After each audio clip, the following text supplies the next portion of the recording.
Semarak Pesta Demokrasi 5 tahunan semakin terasa meriah dengan kehadiran alat peraga kampanye seperti di sebelah saya ini. Tapi berbincang soal pemilu, kira-kira Anda tahu tidak pemirsa, berapa ongkos yang perlu dikeluarkan para calon legislatif untuk bisa berkonstelasi di pemilihan umum? Yuk kita tanya masyarakat dulu.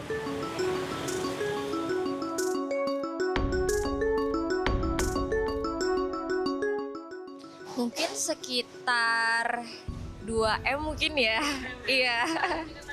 Oke, kalau untuk di DPRD kota sih mungkin emang nggak terlalu tahu detailnya gitu ya, karena memang belum bersinggungan secara langsung dengan calegnya ataupun anggota Dewan DPRD kotanya. Cuma memang dari perkiraan saya mungkin sekitar ya 500 sampai 2M gitu. Kalau untuk DPR RI sih karena sepengetahuan saya itu minimal mungkin itu 5M kali ya. 5M sampai 10M gitu. Minimal banget ya untuk relawan dan APK gitu paling minimal 500-an kali ya. Minimal. Iya. Wah, kalau nasional kita penduduk di 300 juta. Mungkin yang terdata cuma sekian miliar, tapi nyatanya mungkin bahkan bisa triliunan kan. Maksudnya ratusan triliun juga, kan kita nggak tahu. Ternyata masyarakat sudah menyadari ya kalau ongkos politik di Indonesia ini cukup tinggi. Hasil riset dari LPM UI menunjukkan jika seorang calon legislatif yang mau memperebutkan kursi di Senayan perlu merogoh kocek hingga miliaran rupiah. Sedangkan untuk DPRD provinsi jumlahnya juga tidak kalah tinggi, mencapai ratusan juta rupiah. Lalu apakah riset ini menggambarkan kondisi yang sebenarnya? Mari ikuti perjalanan saya untuk menanyai langsung kepada calon legislatif yang berlaga pada pemilu tahun ini. Kami menemui dua calon legislatif yang berlaga pada konstelasi politik 2024 untuk menanyakan seberapa besar modal mereka. Yang pertama saya bertemu Sri Gusni, caleg DPRD DKI Jakarta dari Partai Demokrat. Ia bertarung di Dapil 8 Jakarta Selatan, mencakup 5 kecamatan dengan jumlah pemilih mencapai 1,2 juta jiwa. Halo Ibu, terima kasih banyak waktunya untuk CNBC Indonesia. Bu, boleh diberitahukan kepada pemirsa, kira-kira berapa nominal uang yang telah Anda keluarkan untuk membiayai kampanye Anda, Bu? Oke, ya makasih Mbak Mira kesempatannya. Jadi kalau misalkan untuk masa kampanye ini kan kita hitungnya 75 hari ya, dari pertama kali masa kampanye itu 28 November sampai nanti berakhir di 10 Februari. Kalau kita sih menganggarkan dan sampai nanti selesai itu sekitar di masa 2,5 bulan kampanye itu ada di angka sekitar range-nya itu 350 sampai 400 jutaan. Kayak gitu, sekitar itu. Nah Bu, pos pengeluaran paling besar di masa kampanye ini apa sih Bu? Apakah untuk bertemu konstituen, atau untuk membayar alat peraga kampanye, atau untuk porsinya untuk membiayai saksi nanti di TPS atau tenaga relawan, atau seperti apa? Kalau kita kan itu kalau yang akhirnya yang saya dan tim putuskan itu pos pengeluarannya adalah memang terbesar itu di program kampanyenya. Jadi program kampanye itu maksudnya kayak apa sih cara-cara kita ketemu sama warga, baik itu lewat program yang belusukan, terus silaturahmi, atau kita bikin program-program lainnya, kayak termasuk kalau yang saat ini sih saya bikin kayak program kesehatan kayak gitu. Jadi lebih posnya sih kalau dari angka 100% itu lebih 50% sampai 50 sampai 55%-an sekitar itu. Di pos untuk mempromosikan program kampanye, betul. Sisanya berarti ada di pos pembelian alat peraga kampanye. Betul, gitu ya, Bu? alat peraga kampanye sama juga ada misalkan yang biaya, ibaratnya biaya tim juga, tim relawan kayak gitu, sama pembiayaan untuk biaya saksi. Pribadi angka ini mahal nggak sih Bu? 350 sampai 400 juta ini. Kalau bagi saya untuk waktu 2 bulan setengah ya itu mahal kayak gitu. Itu mahal biaya kampanye kalau menurut saya. Secara pribadi ya. Iya. Bu, seperti yang tadi Ibu sebutkan kalau ongkos politik kita memang cukup tinggi atau cukup mahal gitu ya Bu. Menurut Ibu apa yang perlu kita lakukan agar ongkos politik kita tidak semahal ini? Ya, jadi kan kita sebenarnya kalau dibilang ongkos politik mahal banget kayak gitu. Ibaratnya 2,5 bulan kita menghabiskan bisa sampai 3,5 yang sampai 400 juta itu kan besar banget ya Mbak ya.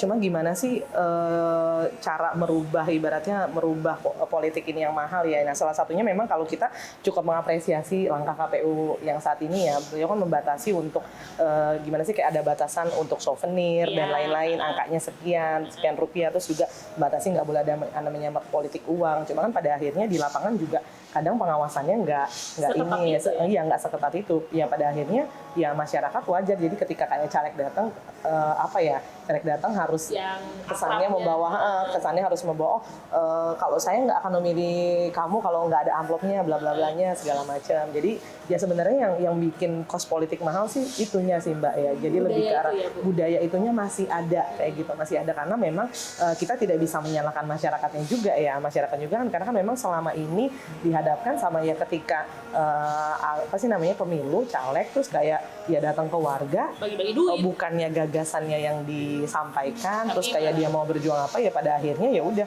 ngambil potong jalan singkat udah nyebar duit atau kayak ya kita dengarlah saat ini ada yang namanya serangan fajar atau apa terus kayak bagi-bagi sembako. Nah jadi mungkin yang menurut saya itu yang membuat kos politik mahal. Nah kalau misalkan tadi Mbak nanya saya di angka 350 sampai 400 juta itu kita sama sekali nggak pakai money politik ya Mbak ya. Jadi kayak kita taat aturan KPU dan yang jelas 350 sampai 400 juta itu kita gunakan alokasikan memang benar-benar untuk sebanyak-banyaknya ketemu sama calon pemilih kita kayak gitu.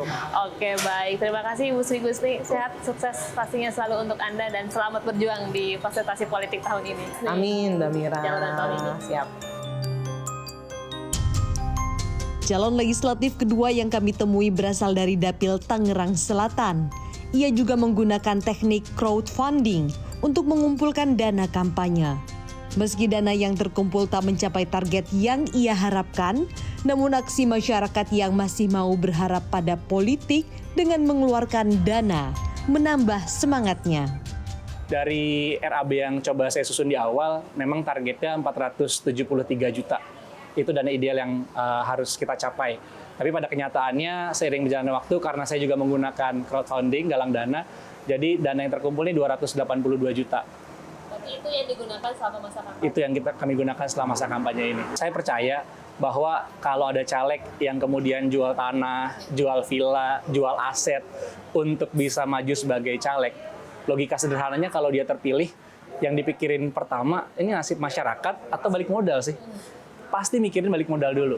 Maka menurut saya cara mengubah budaya politik dimulai dari pendanaan politiknya. Jadi kita perlu juga memulai bahwa pendanaan politik kita harus jelas. Dananya jangan dari pribadi, tapi dari masyarakat. Kalau memang kita didukung oleh masyarakat, kalau memang kita punya rekam jejak yang baik, pasti banyak kok yang mau bantu kita. Menurutnya munculnya perilaku korupsi salah satunya berasal dari biaya politik yang mahal. Sehingga perlu ada perubahan di berbagai sisi agar ongkos politik bisa ditekan. Dari segi penyelenggara pemilu atau pemerintah, menurut saya hal yang perlu diubah adalah undang-undang pemilunya atau aturan main di pemilu itu sendiri. Jadi menurut saya yang penting untuk membuat politik kita agar lebih murah dan juga bersih, menurut saya adalah transparansi dari sumber pendanaan politiknya. Karena yang sekarang ada itu hanya pengeluarannya saja, tapi nggak pernah disebutkan dari mana sumber pendanaan politiknya. Jadi menurut saya ketika sumber pendanaan politiknya jelas dari mana, kita bisa lihat, bisa menilai, dan nanti juga semua orang akan hati-hati dalam penggunaan politik itu, biaya politik itu. Jadi menurut saya itu pertama dari APK perlu diatur agar tidak semua caleg memasang APK sendiri, tapi dibuat APK resmi dari penyelenggara pemilu. Itu lebih adil menurut saya dan biaya politiknya jadi rendah. Yang kedua, menurut saya waktu kampanyenya harus dikurangin. Karena durasi kampanye yang panjang itu membuat pengeluaran juga semakin besar. Jadi menurut saya durasi kampanye harus dipersingkat gitu. Jadi orang yang terpilih pun bukan orang yang muncul 5 tahun sekali ketika kampanye baru naik. Tapi memang dia sudah menabung modal sosial di masyarakat selama perjalanan dia bersosialisasi dengan masyarakat gitu.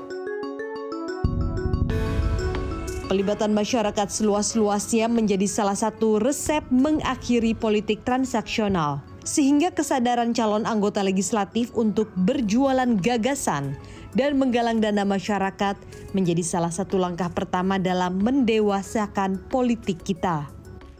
Jadi para elit, para caleg-caleg ini sudah sadar bahwa bagaimana menyudahi gitu ya modalitas yang sangat besar, uang-uang besar seperti ini, karena tidak mendidik apapun sebetulnya. Jadi pemberinya itu juga capek harus menyiapkan uang besar yang juga diberikan itu sebetulnya, jadi baik yang memberi maupun yang menerima, ini harus diberikan penalti. Jadi bagaimana sekarang membuat katakan partai politik itu lebih memiliki tanggung jawab moral, sehingga caleg-caleg yang direkrut itu adalah caleg-caleg yang bagus. Nah, caleg-caleg yang nantinya mampu memberikan pendidikan kepada masyarakat. Jadi nanti kalau dia tidak pakai vote buying, tidak pakai macam-macam itu, maka mereka akan lebih mengingat bahwa dirinya tidak modal apapun untuk menjadi anggota dewan. Ini dewan memang perwakilannya rakyat kan gitu. Lah rakyat yang mana? Oh, rakyat petani. Rakyat yang mana? Rakyat buruh.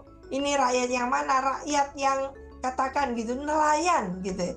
Jadi yang menjadi sumber-sumber kemiskinan itu ditangani secara seksama oleh komisi-komisi tertentu yang rekananya itu adalah kementerian-kementerian terkait kan itu. Kok nggak ada pertanyaan itu gitu loh. Impor menjadi-jadi gitu kan. Lalu perkara harga melambung tinggi. Masyarakat bagaimana aspirasinya? Kegiatan politik seperti kegiatan lainnya pasti membutuhkan biaya. Namun sudah sepatutnya pada pemilu ke-6 sejak reformasi, biaya yang muncul pada masa kampanye merupakan sampingan dari adu gagasan para calon saat bertemu masyarakat dan bukan bahan utama untuk berkampanye. Tim Liputan CNBC Indonesia.